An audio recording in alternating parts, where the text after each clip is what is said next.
So hello friends, welcome back again to my YouTube channel. तो आज हम जो टॉपिक लेके आए हैं वो है एंजाइम कैटालिसिस। ठीक है। वैसे तो ये टॉपिक काफ़ी बड़ा है ना। लेकिन आपको कम से कम एग्जाम में अगर पूछता है तो कितना लिखना है, मैं एक ओवरव्यू दे रहा हूँ। ऐसा मत मान के चलिए कि फाइनल हमको इतना ही लिखना है। आपको अगर कोई भी जानकारी इसमें एक्स्ट्रा मिलती है कहीं से भी, है ना, तो आप इसमें ऐड कर दोगे। ठीक है। पहला चीज़ होता है एंजाइम। एंजाइम क्या होता है? देखो, छोटे छोटे प्रोटीन प्रोटीन किससे बने होते हैं? एमिनो एसिड से। ठीक है। जो लाइफ साइंस से आए होंगे वो तो उनको मालूम होगा। ठीक है। जो मैथमेटिक्स से आए होंगे केमिस्ट्री में, तो उनके लिए भी थोड़ा सा यहाँ पे दे देता हूँ कि मतलब जो प्रोटीन होते हैं एमिनो एसिड से मिलके बने होते हैं। प्रोटीन एमिनो एसिड का समूह होता है। ठीक है। अब ये जो प्रोटीन्स होते हैं चेन के रूप में हो सकते हैं या फिर फोल्ड रूप में हो सकते हैं, कई अलग अलग तरीके से हो सकते हैं। ठीक है। तो जब प्रोटीन्स एक समूह बनाते हैं और उसमें क्या होता है, वो एक ऐसा समूह होता है जो बायोलॉजिकल सिस्टम में होने वाले केमिकल रिएक्शन को क्या कर देगा, स्पीड अप कर देगा। मतलब रेट ऑफ रिएक्शन को बढ़ा देगा। ठीक है। बढ़ाने में हेल्प करेगा। रिएक्शन तो जनरली बहुत सारे रिएक्शन ऐसे हैं जिसको एंजाइम के बगैर करा पाना मुश्किल हो जाता है। ठीक है। लेकिन कुछ एक एग्जाम्पल ऐसे हैं जो हो भी जाते हैं। ठीक है। लेकिन उसके स्पीड को बढ़ाने का काम कौन करता है? एंजाइम करता है। ठीक है।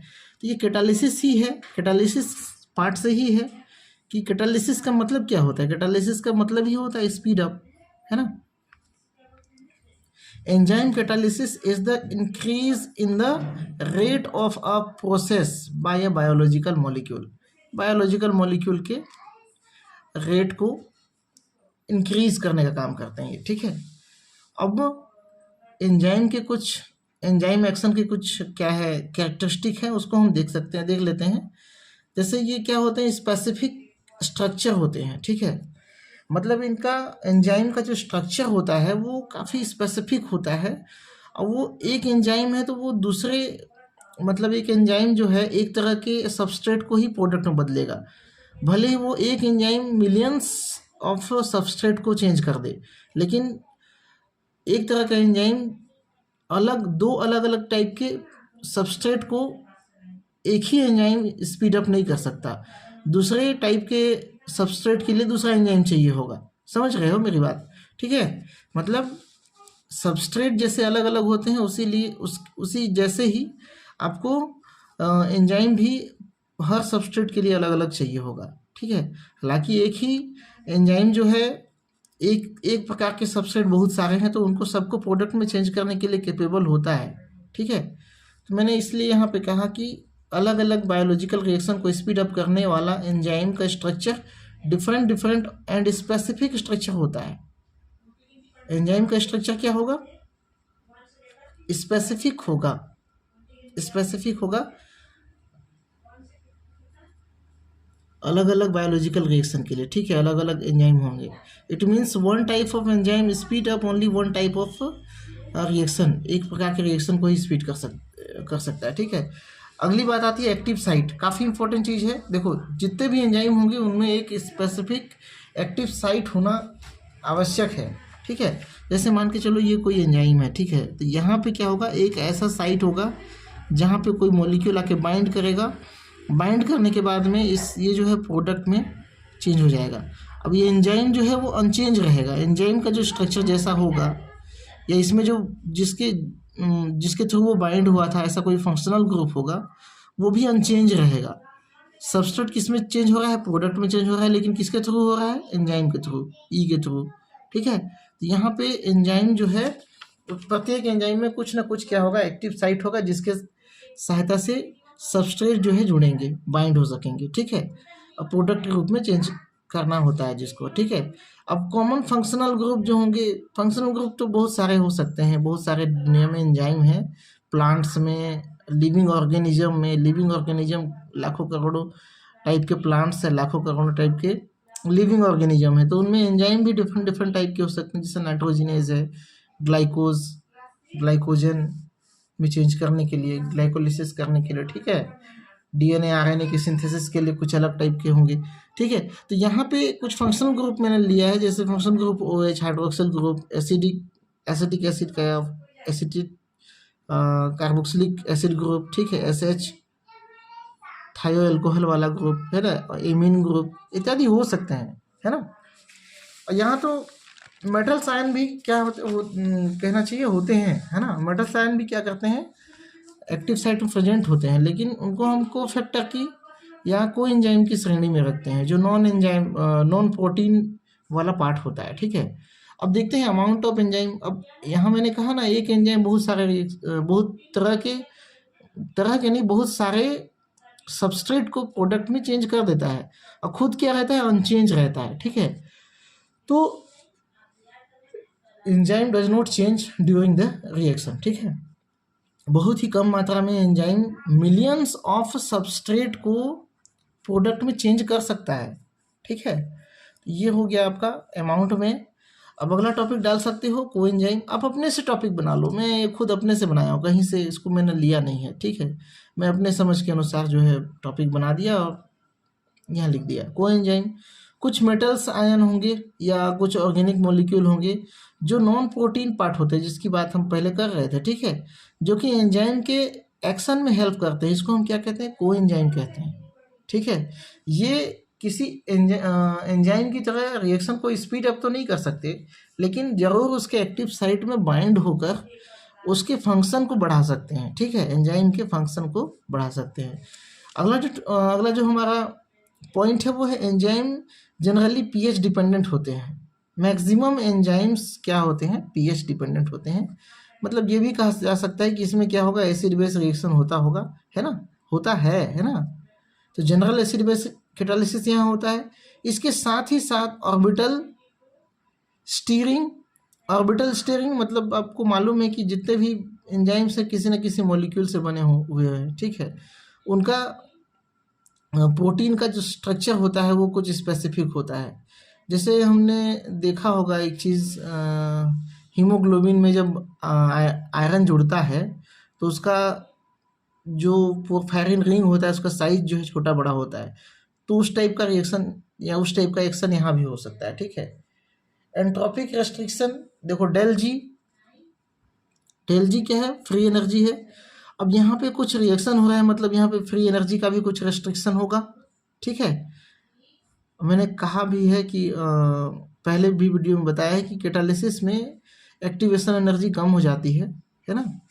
तो डेल जी जो है क्या हो जाएगा, मुक्त होने वाली ऊर्जा, किसी रिएक्शन में मुक्त होने वाली ऊर्जा, इसका भी रेस्ट्रिक्शन होता है ना। एक लिमिट होता है कि उतना एनर्जी रिलीज होते जब तो एंजाइम काम करेगा, उसके बाद शायद ना करे, ठीक है। ओरिएंटेशन इफेक्ट मतलब एंजाइम का जो स्ट्रक्चर होता है वो स्पेसिफिक होता है। हम यहाँ पे की एंड लॉक मॉडल देखेंगे, जिसमें हम उसका ओरिएंटेशन का इफेक्ट क्या पड़ता है वो हम देखेंगे, ठीक है। एंजाइम किसी बायोलॉजिकल रिएक्शन की एक्टिवेशन एनर्जी को कम कर देता है, ठीक है। देखो जनरली यहाँ पे बायोलॉजिकल सिस्टम में क्या होता है कि वहाँ जो रिएक्शन होगा वो एंजाइम के साथ ही होगा, ठीक है। लेकिन अगर हम नॉर्मल ऐसे ही बायोलॉजिकल सिस्टम के बाहर या आउट ऑफ द बायोलॉजी बात करें तो रिएक्शन का जो एक्टिवेशन एनर्जी होगा क्या होगा, विदाउट कैटालिस्ट कह सकते हो, विदाउट कैटालिस्ट ये इस तरह से होगा। लेकिन अगर हम वहाँ पे एंजाइम यूज़ करें तो वही रिएक्शन क्या होगा, कम ही एक्टिवेशन एनर्जी में प्रोसीड होने लगेगा, ठीक है। अब बायोलॉजिकल सिस्टम में ये वाला कर्व काहे नहीं मिलेगा, इसका मतलब ये कारण ये है कि बायोलॉजिकल सिस्टम में विदाउट एंजाइम कोई रिएक्शन प्रोसीड हो गई नहीं, है ना। हाँ, कुछ रिएक्शन है, जैसे मान के चलो हाइड्रोलिसिस हो रहा है बॉडी के अंदर में, तो फिर वो तो उसके लिए कोई एंजाइम की ज़रूरत है नहीं। लेकिन उसके लिए भी क्या होता है, हाइड्रोलिसिस के लिए भी हाइड्रोजनेज रहता है, ठीक है। तो कहना थोड़ा मुश्किल है कि विदाउट एंजाइम रिएक्शन होता है, ठीक है। अब हम देख लेते हैं mechanism of enzyme catalysis. Enzyme का कैटालिसिस को समझाने के लिए एमिल फिशर ने 1898 में एक काफ़ी पावरफुल मॉडल दिया था, जिसको हम की एंड लॉक मॉडल कहते हैं। इसको की एंड लॉक मॉडल इसलिए कहा गया क्योंकि जैसे एक ताला होता है, ठीक है, प्रत्येक ताला के लिए एक स्पेसिफिक चाबी होती है। कोई भी चाबी किसी भी ताला अलग अलग ताले को नहीं खोल सकती, एक चाबी से आप 10 ताला नहीं खोल सकते, ठीक है। सबका एक निश्चित खाँचा बना होता है जिससे कि जिसमें चाबी फिट होने के बाद जो है वो उसको खोल पाता है। उसी टाइप से एक एंजाइम के लिए सबस्ट्रेट भी स्पेसिफिक होते हैं। जैसे मैंने यहाँ पे दिखाया ना, ये कुछ चाबी जैसा ही हमने दिखाया, हो सकता है ये क्या है, एंजाइम है। और सबस्ट्रेट में भी सेम जो है साइट होंगे जिसमें ये फिट आ सके। अब ये फिट आने के बाद हो सकता है इसको तोड़ दे किसमें, प्रोडक्ट में, है ना, इसको क्या कर दे, तोड़ दे। और एंजाइम अभी भी अनचेंज है, जैसा उसका पहले का स्ट्रक्चर था वैसे ही अभी भी स्ट्रक्चर है। अब ये जो मैं यहाँ पे चाबी जैसे मैंने बनाया है, ये उसकी एक्टिव साइट है, ठीक है, जिसमें फंक्शनल ग्रुप जो होंगे मौजूद होंगे, जिसकी सहायता से यहाँ पे जुड़ेंगे। अच्छा, इसमें कुछ और भी पॉइंट है, 6 पॉइंट हमने इधर देखा था, 7वां पॉइंट 8वां पॉइंट मैंने इधर लिख दिया, बाद में मुझे याद आया। तो एंजाइम क्या होगा, एक प्रोटीन चेन से भी बना हो सकता है, अधिक प्रोटीन चेन से भी बना हो सकता है, सिंपल भी हो सकता है, कॉम्प्लेक्स भी हो सकता है। ये सिंपल और कॉम्प्लेक्स कहने का मतलब क्या है, सिंपल मतलब स्ट्रेट लाइन वाला, इस तरह से जो है एंजाइम हो सकता है। और कॉम्प्लेक्स क्या होगा, कुछ इस तरह से बहुत सारे प्रोटीन चेन जो है जुड़े होंगे, इस तरह से भी एंजाइम हो सकता है ना। इसका स्ट्रक्चर डिफाइन करना ना कर पाना मुश्किल है कहना चाहिए, है ना, काफ़ी कॉम्प्लेक्स होता है, ठीक है जी। जैसे बॉन्डिंग नेचर, जब मैंने बताया आपको यहाँ पे कि एंजाइम का जो एक्टिव साइट होता है उसमें अलग अलग तरह की बॉन्डिंग नेचर होती है। मतलब ये जो चाबी जो हमने बनाया है वो चीज़ सीधा सीधा यहाँ पे आपको देखने को मिलेगा कि वो जो चाबी जो मैंने बनाया है एंजाइम का, उसमें हो सकता है एक्टिव साइट में क्या क्या ऐसे फंक्शनल ग्रुप हो जो कोवलेंट बॉन्ड बनाते हो, ठीक है, सबस्ट्रेट के साथ में, है ना, कोवलेंट बॉन्ड बना के क्या करे, प्रोडक्ट में कन्वर्ट कर दे, ठीक है जी, ऐसा हो सकता है। या फिर वहाँ पे प्रोटॉन डोनेशन एक्सेप्शन का काम होता हो, ठीक है, एक्टिव साइट में क्या हो, H+ के डोनेशन या एक्सेप्शन का काम होता है। मैंने कहा ना एसिड बेस रिएक्शन भी हो सकता है, ठीक है।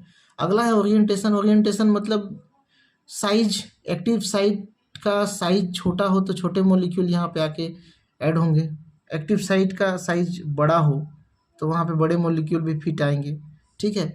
मेटल आयन इन एक्टिव साइट, मेटल आयन में क्या होता है, जनरली पॉजिटिव चार्ज होता है, तो ये किसको अट्रैक्ट करेंगे, नेगेटिव वाले को अट्रैक्ट करेंगे, ठीक है। तो इस तरह से यहाँ पे पॉजिटिव नेगेटिव का भी मतलब आयनिक भी हो सकता है, आयनिक भी हो सकता है ना।